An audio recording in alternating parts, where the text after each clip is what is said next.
श्रीमध्वजयराजेन्द्र व्यासरामादि सद्गुरून् विद्याप्रदान् सदा वन्दे विद्यासिंहासनेश्वरान् आपादमौलिपर्यन्तं गुरूणामाकृतिं स्मरेत् तेन विघ्नाः प्रणश्यन्ति सिद्ध्यन्ति च मनोरथाः। हरि ओम्।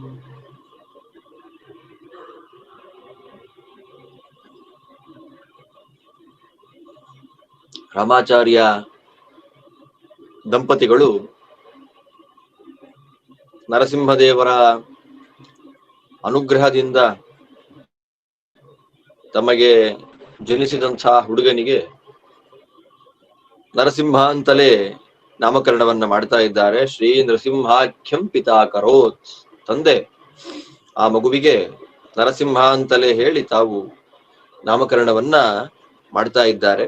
ಗರ್ಭಾಷ್ಟಮೇಬ್ಧೆ ಪೋತಂ ತಂ ಉಪನೀಯ ದ್ವಿಜೋತ್ತಮ ಪುರುಷೋತ್ತಮ ತೀರ್ಥಾರ್ಯ ನಿಕಟಂ ಪ್ರಾಹಿಣೋದ್ವಟುಂ. ಗರ್ಭಾಷ್ಟಮದಲ್ಲಿ ಉಪನಯನವನ್ನ ಮಾಡಿ ಗಾಯತ್ರಿ ಉಪದೇಶಾದಿಗಳನ್ನ ಮಾಡಿ ಕುಲಗುರುಗಳಾಗಿರ್ತಕ್ಕಂಥ ಯಾವ ನಮ್ಮ ಪುರುಷೋತ್ತಮ ತೀರ್ಥರ ಬಳಿಗೆ ಅಧ್ಯಯನ ಮಾಡ್ಲಿಕ್ಕೆ ಕಳಿಸ್ತಾರೆ. ಎಷ್ಟು ಅದ್ಭುತವಾದ ಮಾತನ್ನ ಹೇಳ್ತಾರೆ ಇಲ್ಲಿ ಬ್ರಹ್ಮಣ್ಯ ತೀರ್ಥ ಅಂದ್ರೆ ಪೂರ್ವಾಶ್ರಮದ ಬ್ರಹ್ಮಣ್ಯ ತೀರ್ಥರ ಆ ಬಾಲಕ ನರಸಿಂಹನ ಒಂದು ವಿಚಿತ್ರವಾಗಿರ್ತಕ್ಕಂಥ ಮಹಿಮೆ ಅಂತಂದ್ರೆ ಸ್ವತಃ ಸಂಪ್ರಾಪ್ತ ವಿದ್ಯಾಯ ಗುರುಣಾಂ ಉಪದೇಶನಂ ಶಿಷ್ಟಾಚಾರ ವನಾಯ ಭೂತ್ ಯತೋ ನ ರವೇರ್ಹಿ ಭಾಹ. ಪುರುಷೋತ್ತಮ ತೀರ್ಥರಿಗೆ ಸ್ಪಷ್ಟ ಗೊತ್ತಿದೆ, ಹುಡುಗ ಎಲ್ಲವನ್ನ ಓದಿಕೊಂಡೇ ಬಂದಿದ್ದಾನೆ, ಎಲ್ಲ ಇನ್ಬಿಲ್ಟ್ ಆಗಿದೆ ಒಳಗಡೆಯಲ್ಲಿ. ಎಷ್ಟು ಅದ್ಭುತವಾಗಿದೆ ನೋಡಿ. ಸ್ವತಃ ಸಂಪ್ರಾಪ್ತ ವಿದ್ಯಾಯ, ಪರಮಾತ್ಮನ ಮತ್ತು ವಾಯುದೇವರ ಗುರುಗಳ ಪರಮಾನುಗ್ರಹದಿಂದ ವಿದ್ಯೆ ಸಮಗ್ರವಾಗಿ ಸಿದ್ಧಿಸಿ ಬಿಟ್ಟಿದೆ ಅವರಿಗೆ. ವಿದ್ಯಾ ಅಂತ ಅನ್ನೋದು ಸಮಗ್ರವಾಗಿ ಸಿದ್ಧಿಸಿದೆ ಅವರಿಗೆ. ಗುರುಣಾಂ ಉಪದೇಶನಂ, ಸ್ವಾಭಾವಿಕವಾಗಿಯೇ ಎಲ್ಲವನ್ನ ತಿಳಿದಿರತಕ್ಕಂಥ ಈ ಹುಡುಗನಿಗೆ ಗುರುಗಳ ಉಪದೇಶ ಅಂತನ್ನೋದು ಶಿಷ್ಟಾಚಾರಕ್ಕಾಗಿ ಮಾತ್ರ. ಎಂಥ ದೊಡ್ಡ ಮಾತು ಹೇಳ್ತಾರೆ ನೋಡಿ ಇಲ್ಲಿ ಅಂದ್ರೆ ಶಿಷ್ಟಾಚಾರವನಾಯ ಅಭೂತ್. ಶಿಷ್ಟಾಚಾರಕ್ಕಾಗಿ, ಶಾಸ್ತ್ರಕ್ಕಾಗಿ ಅಲ್ವಾ. ಎಲ್ಲಿ ಓದಿದ್ದೀರಿ ಅಂತ ಕೇಳಿದ ಗುರುಗಳು ಯಾರು ಅಂತ ಹೇಳಲಿಕ್ಕೆ ಬೇಕಾಗುತ್ತಲ್ಲ. ಎಲ್ಲಿ ಓದಿದ್ದೀರಿ, ನಿಮ್ಮ ಗುರುಗಳು ಯಾರು ಅಂತ ಕೇಳಿದ್ರೆ ಬೇಕಾಗತ್ತೆ ಎನ್ನುವ ದೃಷ್ಟಿಯಲ್ಲಿ.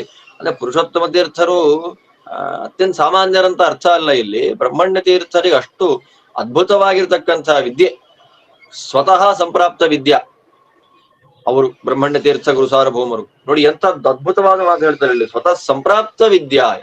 ಇದು ಸುಂದರವಾದ ಮಾತಿದು. ಸ್ವತಃ ಸಂಪ್ರಾಪ್ತ ವಿದ್ಯೆಯನ್ನ ಪಡೆದಿರ್ತಕ್ಕಂಥ ಮಹಾನುಭಾವರಾದ ನರಸಿಂಹರು, ಅವರಿಗೆ ಗುರುಗಳ ಉಪದೇಶ ಅಂತ ಅನ್ನೋದು ಯಾವುದಕ್ಕಾಗಿ ಬಂತು ಅಂತಂದ್ರೆ ಶಿಷ್ಟಾಚಾರ, ಶಾಸ್ತ್ರದ ಸಂಪ್ರದಾಯ ದೃಷ್ಟಿಯಲ್ಲಿ ಮಾತ್ರ ಅದಾಗ್ತಾ ಇದೆ. ಉದಾಹರಣೆ ಕೊಡ್ತಾರೆ ಇಲ್ಲಿ, ಸೂರ್ಯನಿಗೆ ನೀನು ಬೆಳಕನ್ನ ಕೊಡಬೇಕು ಅಂತ ಯಾರು ಹೇಳ್ಕೊಡ್ತಾರೆ? ಸೂರ್ಯನಿಗೆ ಬೆಳಗುವುದನ್ನ ಹೇಳಿಕೊಟ್ಟಂತೆ ಅಂತ ಉದಾಹರಣೆ ಕೊಡ್ತಾರೆ. ಯಥಾ ರವೇರ್ಹಿ ಭಾಹ. ಸೂರ್ಯನಿಗೆ ಬೆಳಗುವಂತಹ ವಿಷಯವನ್ನ ಯಾರಾದ್ರೂ ಪಾಠ ಮಾಡಿದ್ದಾರಾ?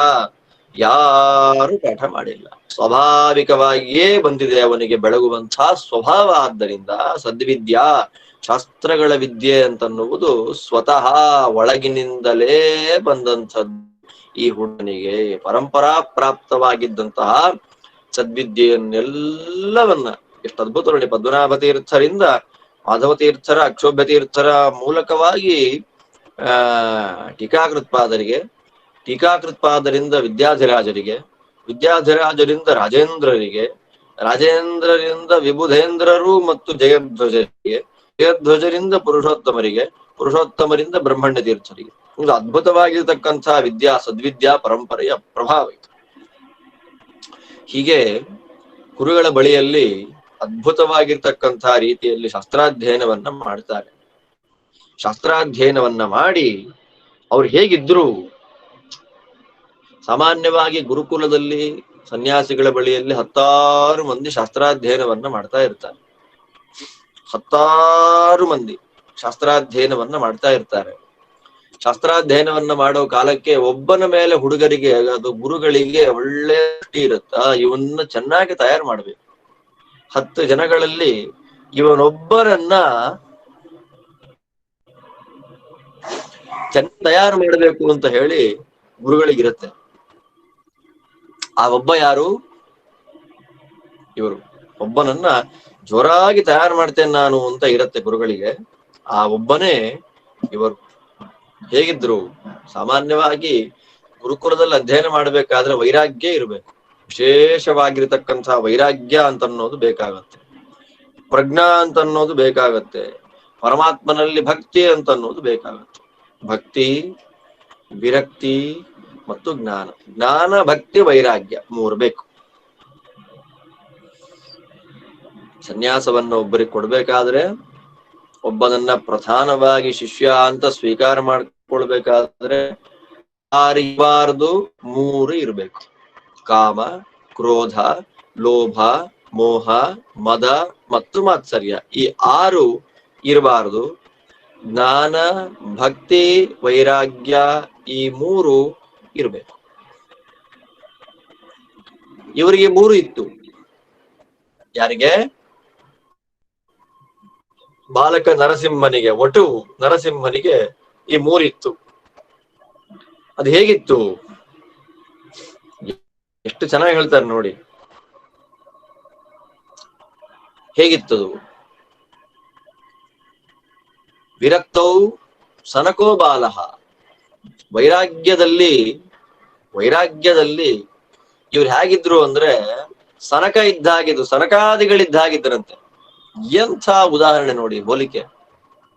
ಯಾವ ಮಹಾನುಭಾವ ಇವತ್ತಿಗೂ ವೃಂದಾವನದಲ್ಲಿದ್ದಾರೆ ಅಂತ ಅನುಸಂಧಾನ ಮಾಡಿಕೊಂಡು ಸೇವಾದಿಗಳನ್ನ ಮಾಡಿ ಫಲವನ್ನ ಪಡಿತಾ ಇದ್ದೇವೋ, ಯಾವ ಮಹಾನುಭಾವರ ವೃಂದಾವನದ ದರ್ಶನ, ಸೇವಾ, ಹಸ್ತೋದಕ, ಪಾದೋದಕಗಳ ಸ್ವೀಕಾರಗಳಿಂದ ಜನ್ಮ ಜನ್ಮಾಂತರಗಳಲ್ಲಿ ನಾವು ಮಾಡಿದಂತಹ ಘೋರವಾದ ಪಾತಕಗಳೆಲ್ಲ ಪರಿಹಾರ ಆಗ್ತದೋ ಅಂತಹ ಮಹಾನುಭಾವರು ಪೂರ್ವಾಶ್ರಮದಲ್ಲಿ ಹೇಗಿದ್ರು? ವಿರಕ್ತವೂ ಸನಕೋ ಬಾಲಃ. ವೈರಾಗ್ಯದಲ್ಲಿ, ವಿರಕ್ತಿಯಲ್ಲಿ ಸನಕಾದಿಗಳಂತೆ ಇದ್ದವರು. ಪಂಚಹಾಯನೋ, 5 ವರ್ಷದ ಅಷ್ಟೇ, 5 ವರ್ಷದ ಬಾಲಕರು ಸನಕಾದಿಗಳು. ಪರಮಾತ್ಮನಲ್ಲಿ ವಿಶೇಷವಾಗಿರ್ತಕ್ಕಂಥ ಭಕ್ತಿ, ಸಂಸಾರದಲ್ಲಿ ಅಷ್ಟೇ ವಿರಕ್ತಿ. ಆ ಸನಕಾದಿಗಳಿಗೆ ಇವರ ವೈರಾಗ್ಯವನ್ನು ಹೋಲಿಕೆ ಕೊಡ್ತಾರೆ ಅಂತಂದ್ರೆ ಇದು ಯಾವ ಮಟ್ಟದಲ್ಲಿತ್ತು, ಯಾವ ಲೆವೆಲ್ ನಲ್ಲಿತ್ತು ಅಂತ ನಾವು ಅದನ್ನ ಊಹೆ ಮಾಡ್ಬೇಕಾಗುತ್ತೆ. ಯಾವ ಲೆವೆಲ್ ನಲ್ಲಿ ಇದ್ದಿರ್ಬೇಡ ಇವರ ವೈರಾಗ್ಯ. ವಿರಕ್ತವು ಸನಕೋ ಬಾಲಃ ಪ್ರಜ್ಞಾಯಾಂಚ ಬೃಹಸ್ಪತಿ. ಪ್ರಜ್ಞೆಯಲ್ಲಿ, ಮೇಧಾಶಕ್ತಿಯಲ್ಲಿ ಬೃಹಸ್ಪತಿ ಆಚಾರ್ಯರು. ಜ್ಞಾನದಲ್ಲಿ, ವಿರಕ್ತಿಯಲ್ಲಿ ಸನಕರು, ಜ್ಞಾನದಲ್ಲಿ, ಪ್ರಜ್ಞೆಯಲ್ಲಿ ಬೃಹಸ್ಪತಿಗಳು, ಭಕ್ತಿಯಲ್ಲಿ ಹರಿಭಕ್ತೌ ಶುಕಾಚಾರ್ಯ ಇತಿಮೇನೆ ಗುರುರ್ವಟುಂ. ಪರಮಾತ್ಮನಲ್ಲಿ ಮಾಡತಕ್ಕಂಥ ಭಕ್ತಿಯ ವಿಷಯದಲ್ಲಿ ಇವರು ಶುಕಾಚಾರ್ಯರಂತೆ ಪರಮಾತ್ಮನಲ್ಲಿ ವಿಶೇಷವಾಗಿರತಕ್ಕಂಥ ಭಕ್ತಿಯನ್ನು ಮಾಡರು. ಅಂದ್ರೆ ಸೂರ್ಯನಿಗೆ ಉತ್ತಮನಾಗಿ ಗುರುವಾಗಿ ನಿಲ್ಲತಕ್ಕಂಥವ್ರು ರುದ್ರದೇವರಾದ್ದರಿಂದ ರುದ್ರದೇವರನ್ನ ಇಲ್ಲಿ ಉದಾಹರಣೆಯಾಗಿ ಕೊಡ್ತಾ ಇದ್ದಾರೆ. ಶುಕಾಚಾರ್ಯರು ಶಿವನ, ರುದ್ರದೇವರ ಅವತಾರ ಅಲ್ವೇ? ಆದ್ದರಿಂದ ಅವರನ್ನ ಉದಾಹರಣೆಯಾಗಿ ನಮಗೆ ಇಲ್ಲಿ ಕೊಡ್ತಾ ಇದ್ದಾರೆ. ಅವರು ಜ್ಞಾನ, ಭಕ್ತಿ ಮತ್ತು ವೈರಾಗ್ಯ. ಭಕ್ತಿ, ಜ್ಞಾನ, ವೈರಾಗ್ಯಗಳಲ್ಲಿ ಇವರು ಹೇಗಿದ್ರು ಅಂದ್ರೆ ಭಕ್ತಿಯಲ್ಲಿ ಶುಕಾಚಾರ್ಯರು, ವಿರಕ್ತಿಯಲ್ಲಿ ಸನಕರು, ಜ್ಞಾನದಲ್ಲಿ ಬೃಹಸ್ಪತಿ ಆಚಾರ್ಯರು. ಈ ಪ್ರಕಾರವಾಗಿದ್ದಾನೆ. ಇತಿಮೇನೆ ಗುರುರ್ವಟುಂ. ಈ ಪ್ರಕಾರವಾಗಿ ನಮ್ಮ ಶಿಷ್ಯ ಇದ್ದಾನೆ ಅಂತ ಹೇಳಿ ಗುರುಗಳು ವಟುವನ್ನ ನೋಡ್ತಾ ಇದ್ದಾರೆ. ಇದೇ ಸಮಯದಲ್ಲೇ ಸ್ವಪ್ನೇತು ತವ ಶಿಷ್ಯೋಯಂ ಭವಿತೇತಿ ದ್ವಿಧಾತ್ಮನ ಬೋಧಿತೋ ಗುರುವರ್ಯೋ ಮುಂ ಪಿತ್ರಾಜ್ಞಪ್ತಂ ವೇದಾದ್ಯತಿಂ. ಪರಮಾತ್ಮ ಬ್ರಾಹ್ಮಣ ರೂಪದಲ್ಲಿ ಬಂದು, ಎಷ್ಟು ಅದ್ಭುತ ನೋಡಿ ಇಲ್ಲಿ. ಪುರುಷೋತ್ತಮ ತೀರ್ಥರು ಮಲಗಿದ್ದಾರೆ ಅಂತಂದ್ರೆ ನಿದ್ದೆ ಮಾಡ್ತಾ ಇದ್ರು ನಮ್ ತರ ಅಂತ ಅರ್ಥ ಅಲ್ಲ. ಸ್ವಪ್ನದಲ್ಲಿ ಸೂಚನೆ ಆಗಿದೆ ಅವರಿಗೆ.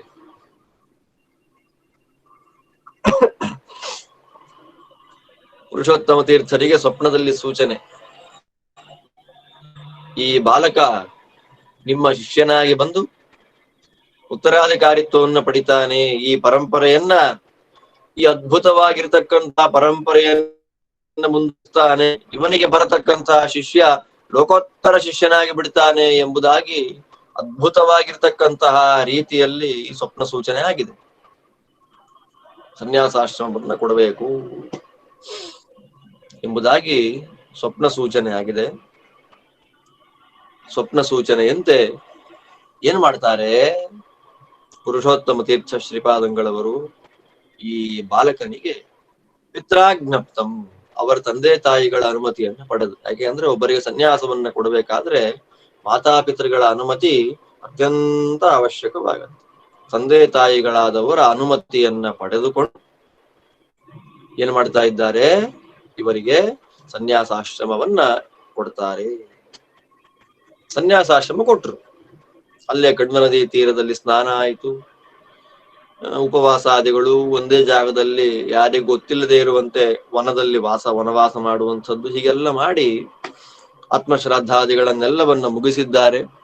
ಅದೆಲ್ಲವನ್ನ ಮುಗಿಸಿ ಒಳ್ಳೆ ಸುಸಂಸ್ಕೃತವಾಗಿ ವಿರಜಾ ಹೋಮಾದಿಗಳನ್ನೆಲ್ಲ ಮಾಡಿ ದಂಡ ಕಮಂಡಲ ಕೋಪೀನವನ್ನ ಧಾರಣ ಮಾಡಿಕೊಂಡು ಬಂದಿರತಕ್ಕಂತಹ ಬಾಲಯತಿಯನ್ನ ಹತ್ತಿರದಲ್ಲಿ ಕರೆದು ತಲೆ ಮೇಲೆ ವ್ಯಾಸಮುಷ್ಟಿಯನ್ನ ಇಟ್ಟು ಅಭಿಷೇಕವನ್ನ ಮಾಡಿ, ಈ ವೇದಾಂತ ಸಾಮ್ರಾಜ್ಯಕ್ಕೆ ರಾಜೇಂದ್ರ ತೀರ್ಥರ ಪೂರ್ವಾದಿಮಠ, ವಿಶ್ವಪಾವನ, ವಿಶ್ವಾಂತ ಪ್ರಸಿದ್ಧವಾಗಿರತಕ್ಕಂಥ ವ್ಯಾಸಮುಷ್ಟಿಯ ನಿರಂತರವಾಗಿರತಕ್ಕಂಥ ಅನುಸಂಧಾನವನ್ನ ಪೂಜಾದಿಗಳನ್ನ ಮಾಡ್ತಾ, ಆ ವೈಭವದ ಪೂಜೆಯೊಂದಿಗೆ ಅದ್ಭುತವಾಗಿರ್ತಕ್ಕಂಥ ಕ್ರಮದಲ್ಲಿ ಶಾಸ್ತ್ರಾದಿಗಳನ್ನ ಮಾಡ್ತಾ ಗ್ರಂಥಗಳನ್ನು ಮಾಡಿರ್ತಕ್ಕಂಥ ಈ ವಿಶ್ವ ಪಾವನ ಮಹಾ ಸಂಸ್ಥಾನದ ರಾಜೇಂದ್ರ ತೀರ್ಥರ ಪೂರ್ವಾದಿಮಠ ವಿಶ್ವಪಾವನ ಮಠದ ಅಧಿಪತಿಗಳನ್ನಾಗಿ ಇವರನ್ನ ಮಾಡ್ತಾ, ಎಲ್ಲಿಯೂ ಕಾಣದೇ ಇರತಕ್ಕಂತಹ ಭಗವಂತನಿಂದ ಆದೇಶ ಪಡೆದು ಅದ್ಭುತವಾಗಿರ್ತಕ್ಕಂತಹ ನಾಮವನ್ನ ಇವರಿಗೆ ಹಿಡಿತಾರೆ.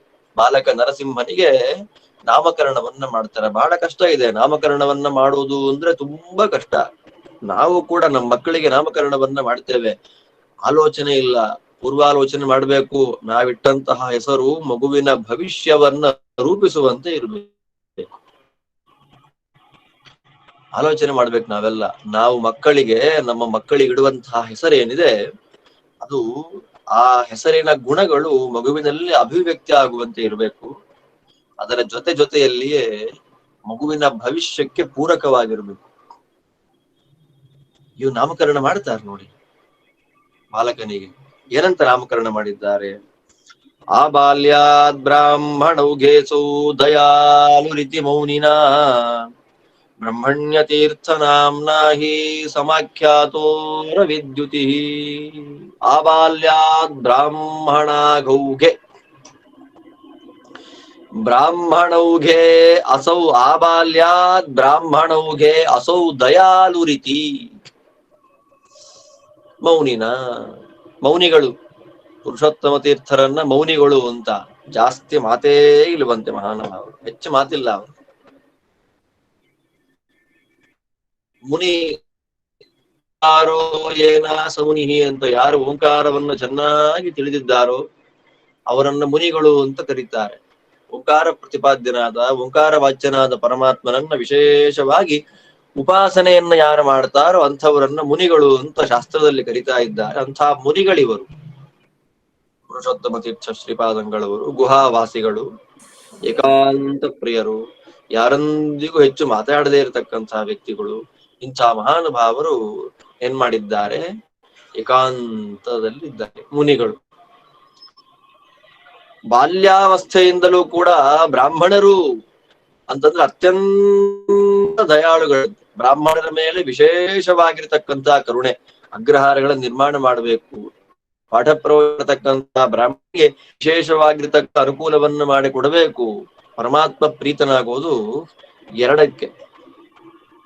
ನಾವು ಬ್ರಾಹ್ಮಣರನ್ನ ಹೇಗೆ ನೋಡಿಕೊಳ್ತೇವೆ, ನಾವು ಗೋವುಗಳನ್ನ ಹೇಗೆ ನೋಡಿಕೊಳ್ತೇವೆ ಎನ್ನುವುದನ್ನ ಮುಂದೆ ಮಾಡಿಕೊಂಡು ಪರಮಾತ್ಮ ನಮ್ಮ ಮೇಲೆ ಆಗ್ತಾನೆ. ಯಾಕೆ ಅಂದ್ರೆ ದೇವರು ಇಬ್ಬರ ಮೇಲೆ ಅತ್ಯಂತ ಪ್ರೀತಿ ಇಟ್ಟಿದ್ದಾನೆ. ಗೋಬ್ರಾಹ್ಮಣ ಹಿತ ಪರಮಾತ್ಮ. ಗೋವು ಮತ್ತು ಬ್ರಾಹ್ಮಣ ಇವರಿಬ್ಬರು ಕಂಡ್ರೆ ಪರಮಾತ್ಮನಿಗೆ ಅತ್ಯಂತ ಇಷ್ಟ. ಗೋವುಗಳಿಗೂ ಬ್ರಾಹ್ಮಣರಿಗೂ ನಿಕಟವಾಗಿರ್ತಕ್ಕಂಥ ಸಂಬಂಧ. ಬ್ರಾಹ್ಮಣರನ್ನ ಬಿಟ್ಟು ಗೋವಿಲ್ಲ, ಗೋವನ್ನ ಬಿಟ್ಟು ಬ್ರಾಹ್ಮಣರಿಲ್ಲ, ಈ ತರ.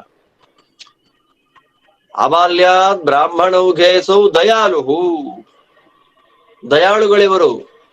ಬಾಲ್ಯಾವಸ್ಥೆಯಿಂದಲೂ ಕೂಡ ಬ್ರಾಹ್ಮಣರ ಗುಂಪುಗಳ ಮೇಲೆ, ಬ್ರಾಹ್ಮಣ ಮೇಲೆ ವಿಶೇಷವಾಗಿರ್ತಕ್ಕಂಥ ದಯೆ, ಕರುಣೆ ಇವರಿಗಿದೆ ಎನ್ನುವ ದೃಷ್ಟಿಯಿಂದ ಇವರಿಗೆ ಬ್ರಹ್ಮಣ್ಯ ಅಂತ ನಾಮಕರಣ ಮಾಡ್ತಾರೆ. ನೋಡಿ, ಇಲ್ಲಿ ತನಕ ಆ ಹೆಸರಿನ ಇನ್ನೊಬ್ಬ ಸನ್ಯಾಸಿಗಳು ಬಂದಿಲ್ಲ. ಬ್ರಹ್ಮಣ್ಯ ತೀರ್ಥ ನಾಮ್ನಾಹಿ ಸಮಾಖ್ಯಾತೋ ರವಿದ್ಯುತಿ. ರವಿದ್ಯುತಿ, ಸೂರ್ಯನಂತೆ ಹೊಳಿತಾ ಇದ್ದಂತಹ ಪ್ರಕಾಶಮಾನವಾದ ಮುಖ ಕಮಲದಿಂದ ಕೂಡಿದ್ದಂತಹ ಈ ಹುಡುಗನಿಗೆ ತಲೆ ಮೇಲೆ ವ್ಯಾಸಮುಷ್ಟಿಯನ್ನಿಟ್ಟು ಅಭಿಷೇಕವನ್ನ ಮಾಡ್ತಾ ಇದ್ದಾರೆ. ಅಭಿಷೇಕವನ್ನು ಮಾಡಿ ಪ್ರಣವಾದಿ ಮಹಾಮಂತ್ರಗಳನ್ನೆಲ್ಲವನ್ನ ಉಪದೇಶ ಮಾಡಿ ಬ್ರಹ್ಮಣ್ಯ ತೀರ್ಥರು ಅಂತ ನಾಮಕರಣವನ್ನ ಮಾಡ್ತಾರೆ. ಬ್ರಹ್ಮಣ್ಯ ತೀರ್ಥರು ಎಂಬುದಾಗಿ ಅವರಿಗೆ ನಾಮಕರಣವನ್ನ ಮಾಡ್ತಾರೆ. ನಾಮಕರಣವನ್ನು ಮಾಡಿ ಪರಂಪರಾ ಪ್ರಾಪ್ತವಾಗಿದ್ದಂತಹ ಎಲ್ಲ ಪ್ರತಿಮೆಗಳನ್ನ ಹಸ್ತಾಂತರ ಮಾಡ್ತಾರೆ. ಪರಂಪರಾ ಪ್ರಾಪ್ತವಾಗಿದ್ದಂತ, ನಾನು ಯಾವ ಪ್ರತಿಮೆಗಳು ಅಂತ ಆರಂಭದಲ್ಲಿ ಹೇಳಿದ್ದೇನೆ.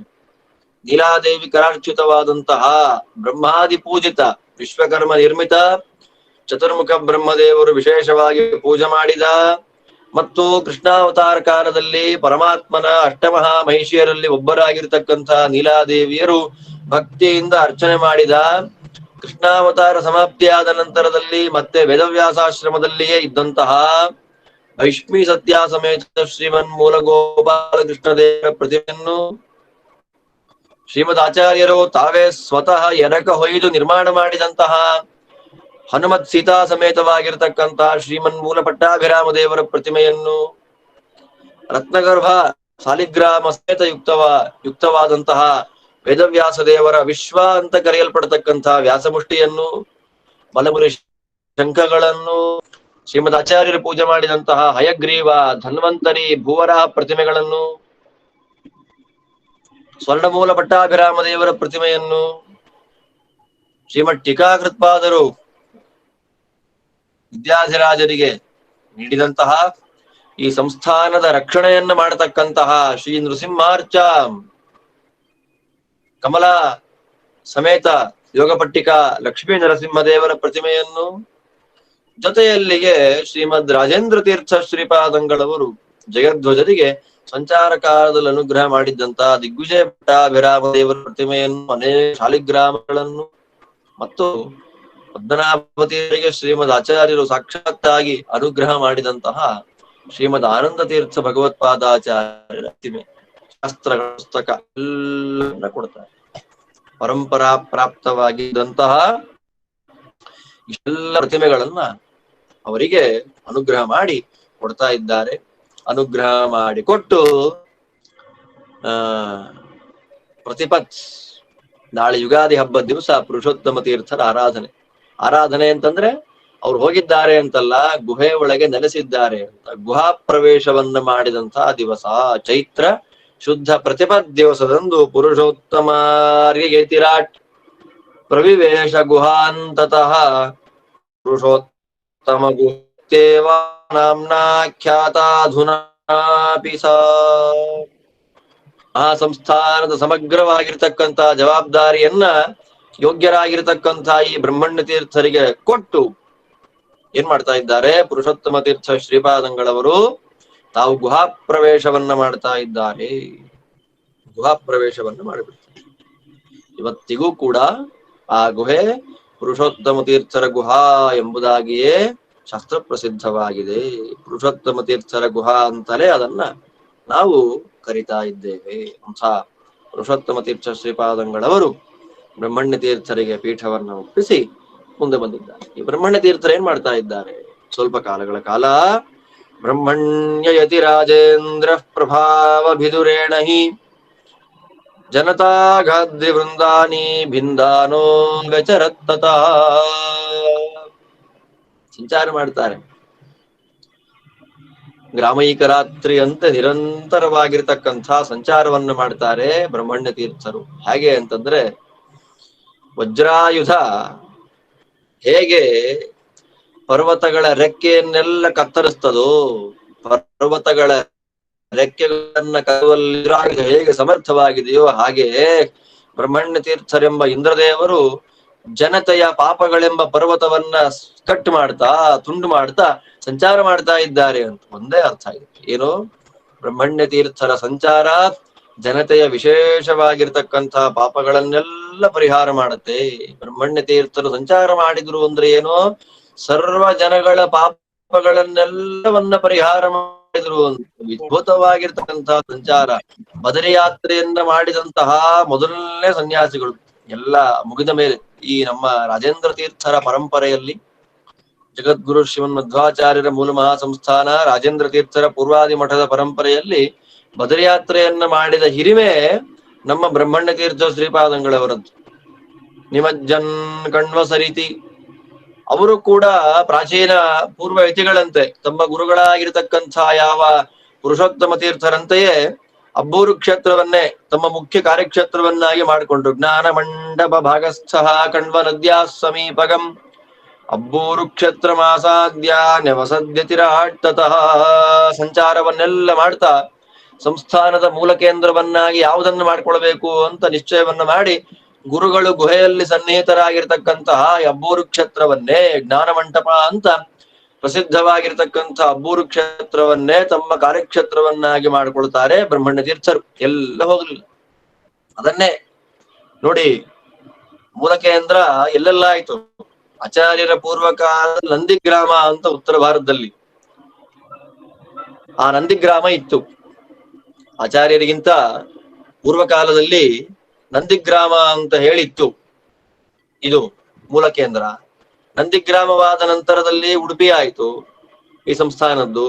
ಉಡುಪಿಯಾದ ನಂತರದಲ್ಲಿ ಬೇಲೂರಿಗೆ ಬಂತು ಪದ್ಮನಾಭ ತೀರ್ಥರ ಕಾಲದಲ್ಲಿ.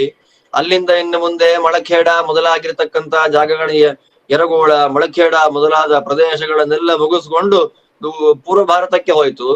ಪೂರ್ವ ಭಾರತದಲ್ಲಿ ಒಂದ್ 2-3 ಪರಂಪರೆಗಳ ಕಾಲ ಅಲ್ಲಿತ್ತು. ರಾಜೇಂದ್ರರ ಜಯಧ್ವಜರ ಕಾಲಕ್ಕೆ, ಪುರುಷೋತ್ತಮ ತೀರ್ಥರ ಬ್ರಹ್ಮಣ್ಯ ತೀರ್ಥರ ಕಾಲಕ್ಕೆ ಅಬ್ಬೂರಿಗೆ ಬಂತೀಗ. ಅಬ್ಬೂರಿಗೆ ಬಂದಿದೆ. ಅಬ್ಬೂರಲ್ಲಿ ವಿಶೇಷವಾಗಿ ನೆಲೆಸಿದ್ದಾರೆ. ನೆಲೆಸಿ ಪ್ರತಿನಿತ್ಯವೂ ಕೂಡ ನಿಮಜ್ಜನ್ ಕಣ್ವ ಸರಿತಿ ತ್ರಿಕಾಲಂ ಪ್ರಣವಂಜಪನ್ ಬೋಧಯನ್ ಮಧ್ವ ಸಿದ್ಧಾಂತಂ ಅರ್ಹಯನ್ ಗೋಪರೂಪಿಣಂ. ನಿಮಜ್ಜನ್ ಕಣ್ವ ಸರಿತಿ, ಕಣ್ವ ನದಿಯಲ್ಲಿ 3 ಹೊತ್ತು ಸ್ನಾನ. ಎಲ್ಲ ಕೇಳಲಿಕ್ಕೆ ಪುಣ್ಯ ಮಾಡಿರ್ಬೇಕು ನಾವೆಲ್ಲ. ಕಣ್ವ ನದಿಯಲ್ಲಿ ಬೆಳಗ್ಗೆ, ಮಧ್ಯಾಹ್ನ, ಸಾಯಂಕಾಲ ತ್ರಿಕಾಲಗಳಲ್ಲಿಯೂ ಸ್ನಾನವನ್ನ ಮಾಡೋದು. ಕಣ್ವ ನದಿಯಲ್ಲಿ ತ್ರಿಕಾಲದಲ್ಲಿಯೂ ಪ್ರಣವಾದಿ ಮಹಾಮಂತ್ರಗಳ ಜಪವನ್ನ ಮಾಡೋದು. ಬೋಧಯನ್ ಮಧ್ವ ಸಿದ್ಧಾಂತಂ. ಯೋಗ್ಯರಾಗಿರ್ತಕ್ಕಂತಹ ಶಿಷ್ಯ ವೃಂದಕ್ಕೆ ಶ್ರೀಮದ್ ಆಚಾರ್ಯರ ಸತ್ಸಿದ್ಧಾಂತವನ್ನ ಟೀಕಾಕೃತ್ಪಾದರ ಟೀಕಾ ಗ್ರಂಥಗಳ ಹಿನ್ನೆಲೆಯಲ್ಲಿ ಅದ್ಭುತವಾಗಿ ಪಾಠವನ್ನ ಮಾಡುವಂಥದ್ದು.